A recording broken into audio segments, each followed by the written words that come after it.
women's 4x100 meters relay final. But their performance was overshadowed by Nigeria, who won 5 gold medals on the night.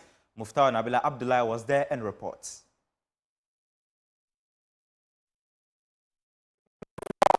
The country over a 200 million population. 5 gold medals won on day 3 of the track and field events here at the University of Ghana Sports Stadium.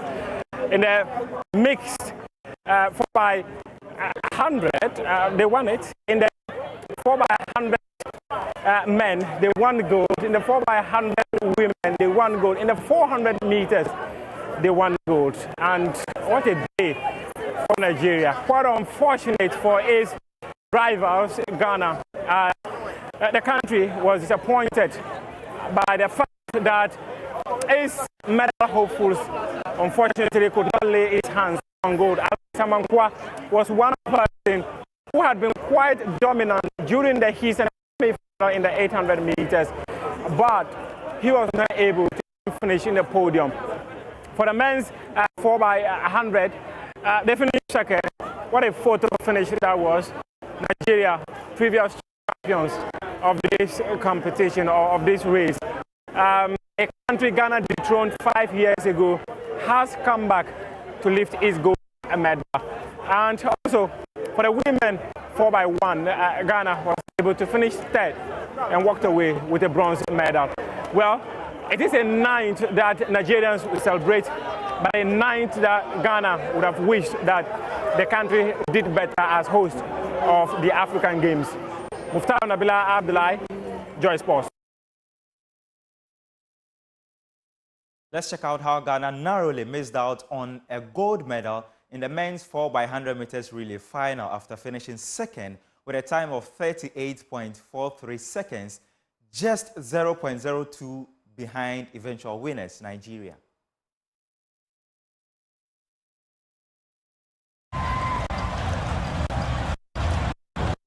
Down to go.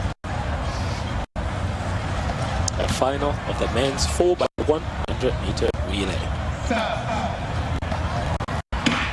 And off they go. There's no turning back now. The final of the men's 4x100 meter relay. The Nigerians are going very strongly. I think that he's already been caught by on the back straight for Ghana is Benjamin Azimati, but Nigerians Okon is also running really well. Look at Botswana 2. Very well run. Solomon Hammond is being handed over by Benjamin Azimati. Hammond is going up against Alaba Olukule of Nigeria. This is it now. The college is Shorishi. Oh, the Ghanaians have. Oh, it looked like they were dropping the baton, but they did. It's Shorishi against Joseph Bolamo. It's the race for 1 and 2. No, Nigeria. Nigeria have got it. Yes, on the line. They have exacted revenge on the Ghanaians. And the gold medal will go to Nigeria. It's a sweet, sweet, sweet revenge for Nigeria. On home soil, they have shocked the Ghanaians. Ghana will have to settle for silver, but there's a bit of controversy. Wait for it. What's happening? Well, the Nigerians have it. The Nigerians have it. The Nigerians have it. It was a storming run from JP. However, there was a lapse in the change here, and for a moment JP hesitated, and that cost him a few seconds. Iriki with an almost perfect handover, but watch John Paul from Ghana try to complete and try to close the gap. He almost overwhelmed him on the line, and it was not enough.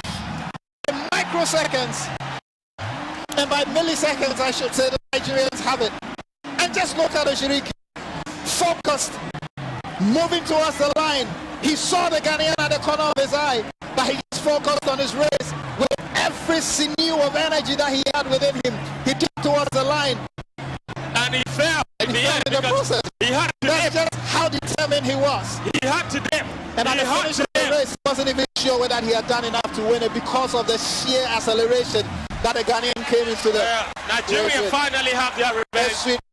Ghana got the gold in this event in 2003 in front of Nigerian fans in Abuja in 2003, and the Nigerians have done exactly the same thing. Returned the favor, and they will celebrate. You can see how much it means to them. silver medal for you and your colleagues tonight. The crowd again cheered for gold. Unfortunately, it didn't come. Yeah, quite a little bit disappointing. We're looking forward to defending our title. We're not able to, make that happen. But of course, still competitions ahead. Hoping to run faster. We are hoping to make it to the Olympic Games. There's a world release coming up. But before that, we still have the pen release, which we'll compete in to get a faster time to help us get into the Olympic Games. So, yeah, we were hoping to, defend our title and make the whole nation proud, but it didn't happen. But we still keep our head up and then concentrate on another game.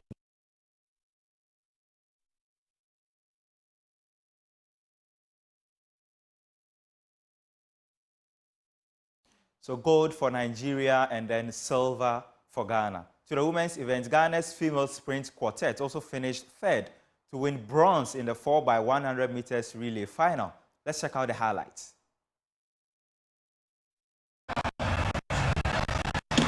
And they are away. They final 4x1 relay. Also a really great start. But so are the Liberians as well. And for Liberia, it's definitely running really well. The changeover is smooth. The Ghanaians are coming through from Mensah. Mensah is running great, but so is Nigerians Olajide as well. But look at Liberia. Strong changeover. Oh, the changeover is possible for Liberia, but the Nigerians are off on the inside lane. Right now, for Nigeria, it's Fohan. Fohan has the lead. She's running incredibly. Hands over to Toby Amusa. Catching her. Quality of Ghana is chasing shadows. Liberia's arm collect is Carrie Josephine. And Nigeria takes the goal. Liberia with the silver. Ghana settles for bronze. And Toby Amusa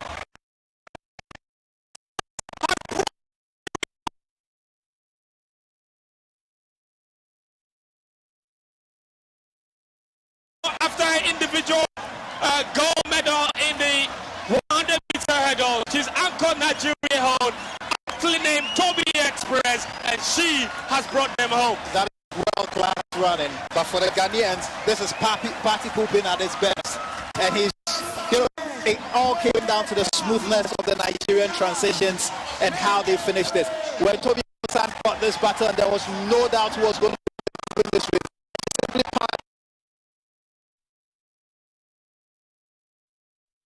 horse simply did not have enough to upend the Liberians. And take note, the Liberians almost had an incident at the point of changing the baton. Absolutely. But they still recovered to run the final leg. But the Nigerians undisputed, and they could not be contested in this race. They got their technique right, they got their changeover right, and when you have a world-class athlete like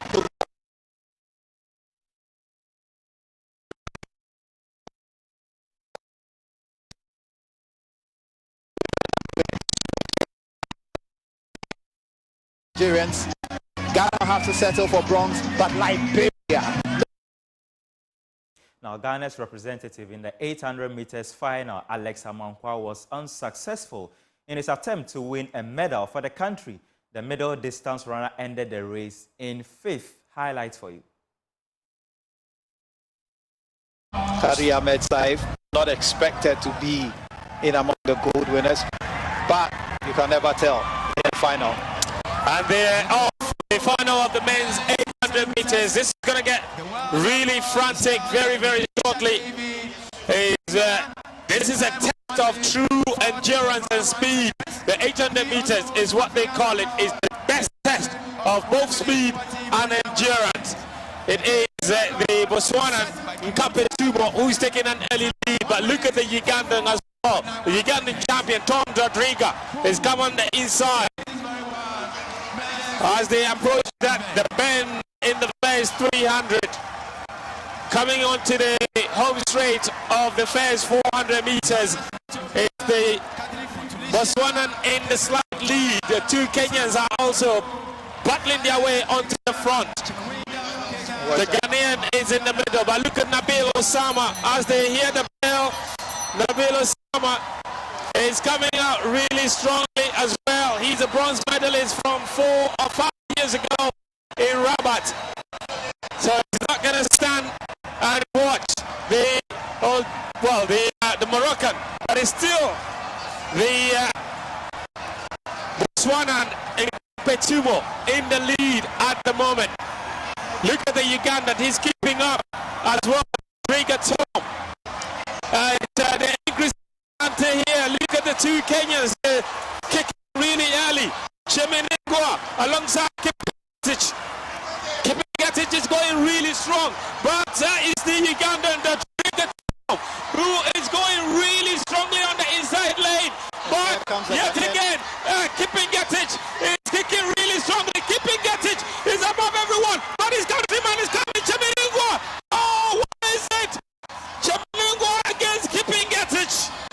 Well, it looks like Chemenegwa came through in the end, because for the last 20 meters, it looked as if Kipetich. I'm disappointed, honestly. I feel like I could have finished top 3, but I didn't have it the last stretch. So yeah, it's disappointing, but you know, I'm happy that I made the final. This is an inch closer to the Olympics, which is the ultimate goal, and the support that I'm getting from Ghana is like incredible. What does that mean, the support from Ghanaians? Everything. Like, you know, I'm disappointed in myself because I felt like I could have done more, but everybody's coming up to me and congratulating me and showing me so much love and so much support. Like, it's I can't even describe the words. It's amazing. A few of us have had the privilege of seeing you. I was following you out there. I was in Oregon with you for the World Champs. But now you're running in front of your very own people. How is it feeling like? Yeah, I mean, I can't. It's a lot of pressure, but it's good pressure. You know, like they motivate me, they push me to come home strong, and you know they bring the best out of me. And you know, I'm in front of the home crowd, so I want to show my best, just because this is where I'm from. You know, so I love them, and they show me so much love. What next? I might do the 4x4 tomorrow or Friday, and then after that, I'm gonna go back home and rest for a little bit. It's been a long trip. Away from the track and field action, now 2 days ago, South Africa announced they will not participate in both the men's and women's hockey events based on recommendations and guidelines by the International Hockey Federation. According to them, the Theodosia Oko hockey pitch is not adequately prepared to host the competition, and it poses a risk of injury to their athletes. But the president of the African Hockey Federation, Ahmed Saif, disagrees. The rules of FIH said the turf has to be certified.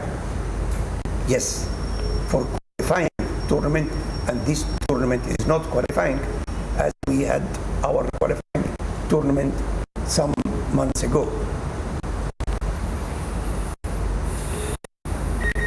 With experience as a TDs, we have here 2 tournament directors, one from South Africa and one from Ghana. We have 2 umpires managers, one from Nigeria and one from South Africa again. And we have 6 members of the African Hockey Federation here. I call for immediate meeting for all together to decide will we play or not.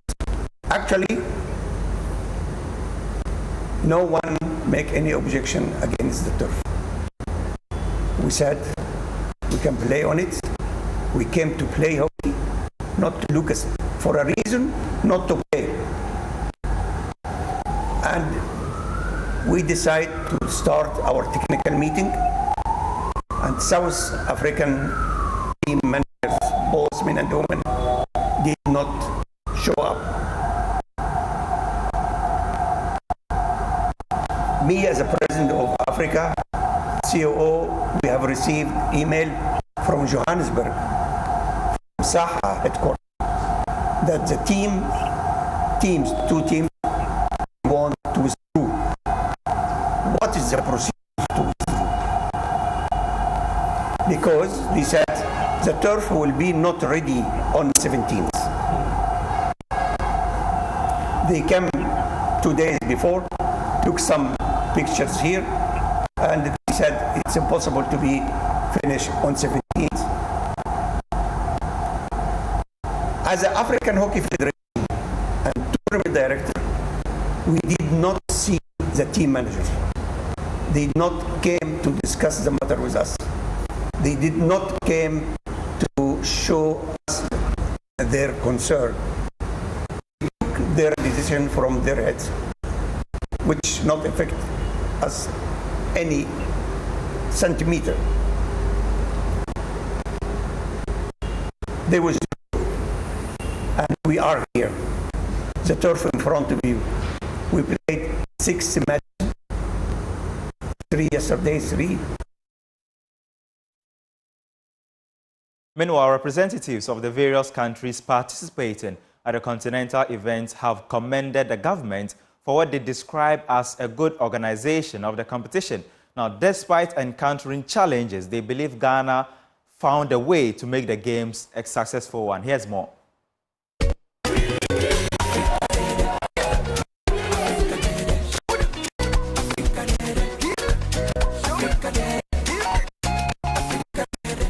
I wish to congratulate the government of the Republic of Ghana and most so the Ministry of Sport of Ghana for the amazing facilities that was created, to pull off a very good African Games.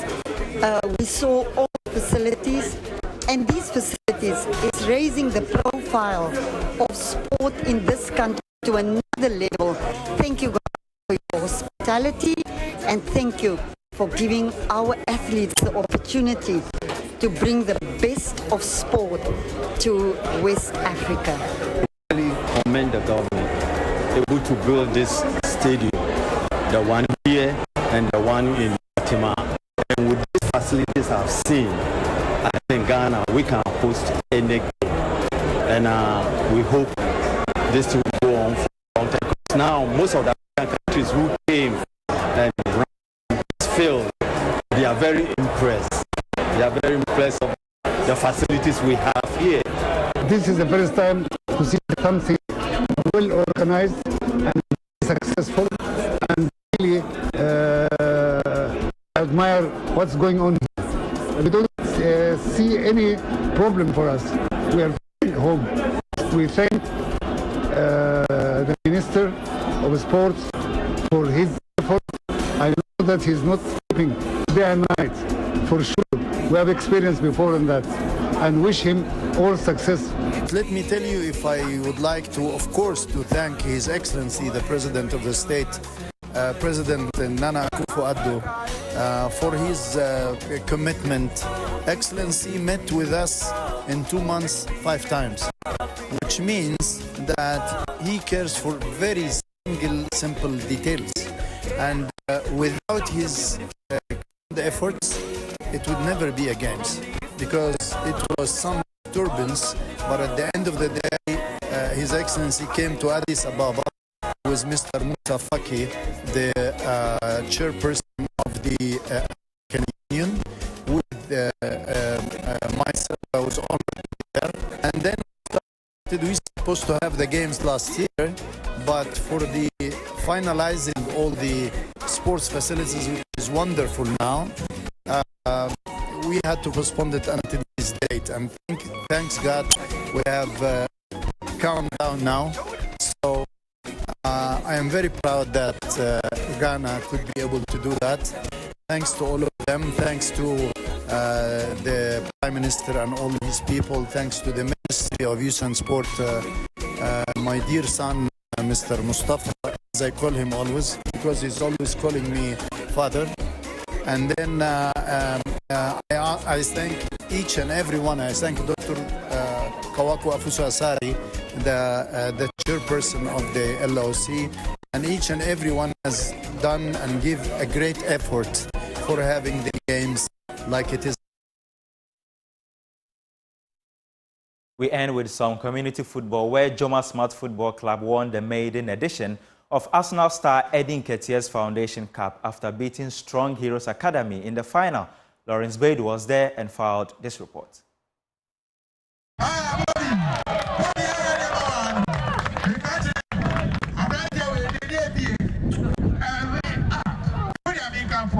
The two best teams, Joma Smart and Strong Heroes, ended up in the final of the competition.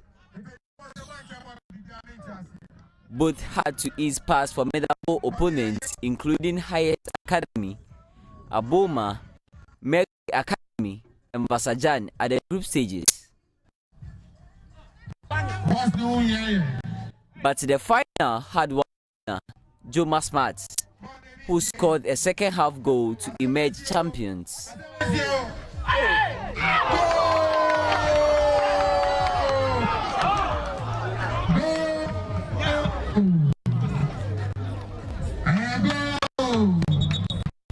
Their head coach, Dominic Esiama, spoke to Joy Sports. Well, first of all, we thank the organizers. We give glory to the Almighty God for giving us this platform. And I hope you say, are looking forward to see more of this. Once we are come out with victory, we expect at the end, we will see more of this foundation of bringing the youth chap, giving them the exposure, giving them that big platform, so that they can showcase their talent. So we are grateful to him and his family. The tournament was put together by the Nketia Foundation, a non-governmental organization set up by Arsenal star Eddie Nketia in partnership with Elite Project Sports Agency, which is based in London. Speaking to Joy Sports after the event, the father of the English-born Ghanaian, Edward Nketia, said he was impressed with the success of the first edition despite the short notice. Oh, it's been amazing. I think we call people at short notice, but in terms of the quality of the football and the fun that was had by all of us, I think it's been wonderful. I mean, it's a foundation not many have got to know of it. Could you tell us a bit about the foundation? Well, it's simply just trying to inspire people and the youth through football. So Eddie is a story, comes from very humble beginnings, and he's gotten to where he's gotten to. And we want to use that platform to help people to move to a level, have fun, but also whilst we're having fun, tackle some of the serious social issues such as poverty, isolation, and try and have fun at the same time. I mean, there's a first edition which 6 teams. Going forward, should we expect from the foundation? Listen, the sky's the limit. We want to keep this going as it is. You will see more of us in the year to come. We'll be doing various projects. Some of it will continue to keep on the quiet because not everything deserves the publicity. But what we're going to do is we'll be working with a lot of communities through sport to try and tackle, as I said, a number of social issues, poverty being one of them, education, health issues. But for now, we just want to focus on football by creating an atmosphere like we have done today, inspires the youth so that we can hopefully in the process get some decent players as well.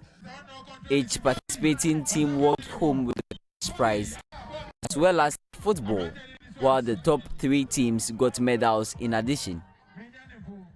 The first runner-up, Strong Heroes Academy, were rewarded with 1,000 Ghana cedis cash prize, while the winners, Joma Smart FC, also received 2,000 Ghana cedis. That's your sports. My name is Harun Warak, and have a good morning.